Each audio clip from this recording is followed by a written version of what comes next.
Welcome back. All right, so news of the day video for all you fine people for your Tuesday, December the 26th, also known as Boxing Day. And this is news over the last few days. Didn't do a news video on the 24th or the 25th.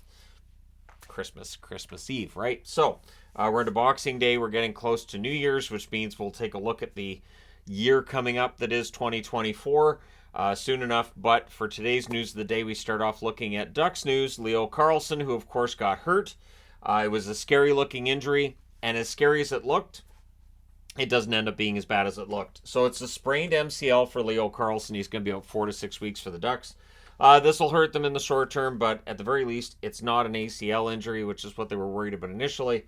And so, yeah, 4 to 6 weeks is a much better timeline than what they might have found if it was the ACL that was being the issue. So, your 3 stars of the week. These were announced on Christmas Eve as well. Kirill Kaprizov of the Minnesota Wild, the first star of the week in 4 games. He had 4 goals, 3 assists, 7 points. Mika Zibanejad, second star of the week from the New York Rangers. 3 games, I should say. 4 goals, 3 assists, 7 points for him. And then Patrick Kane played 4 games for Detroit. 4 goals, 4 assists, 8 points to be the third star of the week.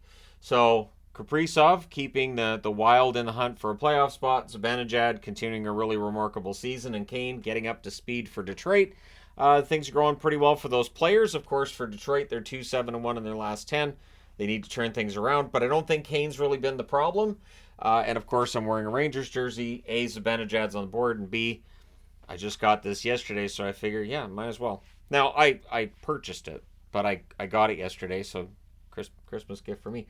Yeah, so I do like this jersey a lot. I think it's fantastic. I know there's people who don't say the logo's too big or the logo's too high or however they want to look at it, but I don't know how much lower you could make the logo than where it is because it feels like it starts where a lot of the other logos on Adidas do as well. The shield's huge, but I mean, you want to get your money's worth, sure. So there's your 3 stars and Leo Carlsson news. Let's move on to World Juniors. World Juniors, of course, are basically done by the time I get up. Slovakia beat Czechia 6-2, easy for me to say. Canada beat Finland 5-2. The USA beat Norway 4-1, and Sweden beat Latvia 6-0. The only one that's really a surprise on there is Slovakia taking down the Czechs 6-2. But that being said, Slovakia has been good at World Juniors before. Slovakia has shown on the international stage hockey-wise they can pull off upsets before. And this extends all the way up to, I'm pretty sure in the Olympics we've seen upsets involving Slovakia. So, it's always nice to see things not be quite as predictable at the World Juniors as they can be. And they can. There have been many tournaments where we go, hey, it looks like it's going to be Canada and the U.S. in the gold medal game. Hey, look, it's Canada and the U.S. in the gold medal game. And, so it's nice when it's not quite as predictable. So the debate over lacrosse goals continues with fans. I saw that after Bedard and Zegers had lacrosse-style goals, or Michigan goals, if you want to call them that. And the debate over whether or not they should be allowed. Well, not only are they allowed in the NHL, but the NHL is promoting them. They have a video right now on the NHL.com site, which has all lacrosse goals. And it's clearly a play that's not easy.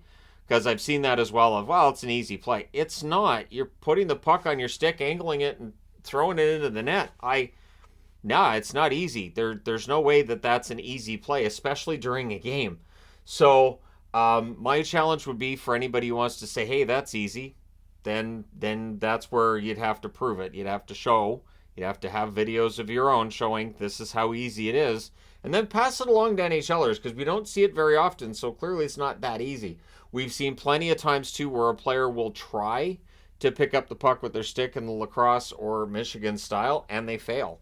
And they can be very talented National Hockey League players. So I understand people feel like it's kind of unfair, but we've also seen the lacrosse-style goal being defended. We've seen goalies, I should say, preventing them from going in, and defensemen basically smacking the puck off the stick to make sure it doesn't go in. So as the lacrosse-style goal becomes more common, so will the defending of it.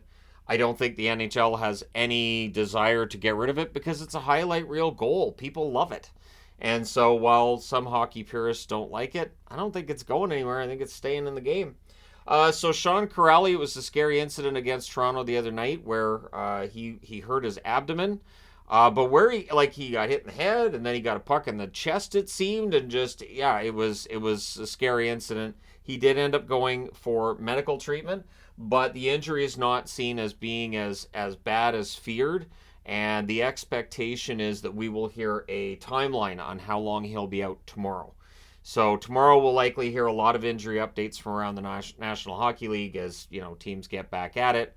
But keep in mind, teams can't get back at it too early because the Leafs got fined last year for getting on a plane a little bit too early. The NHL and the reason the NHL would have that regulation too to make sure teams aren't doing things too early is to ensure that the players get their full time off. I would imagine there's the union consideration that if teams start pushing and pushing, then the union gets involved. So the NHL being proactive, and we'll see if anybody violates that tonight. I don't think so. I'd be very surprised after what happened to Toronto last year. Carolina news, they've recalled Antti Raanta as well.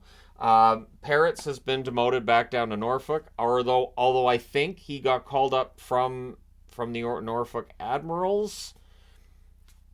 At least I thought I saw that he was called up from the ECHL to the AHL, but at any rate, Raanta being back with Carolina. The question I have is, so is he going to stay with Carolina then, or are we going to see him back in the AHL again pretty quickly? Does Parrots end up coming up as a backup to Kochetkov? Kochetkov can't play every game. So, yeah, we'll see what happens with Raanta. And, of course, they still have Aaron Dell on a PTO, and we'll see whether or not that goes anywhere. We've seen Detroit sign Hutchinson in the last week. There's the possibility Dell signs with Carolina as well. But let me know your thoughts on that. Do you think they sign Dell? What's going to happen? Don't forget to hit like and subscribe if you haven't done so already, because if you don't, I know, and then it hurts. And just let me know what you guys think about the Rangers jersey. I understand the logo is huge. I get that part. But I think it's a fun jersey. I think it's different, a little different than anything the Rangers have had. But thank you guys so much for all your support. I hope you had a wonderful Christmas, and hopefully we have a wonderful New Year too, right? So thank you guys so much again. I'll talk to you guys soon enough.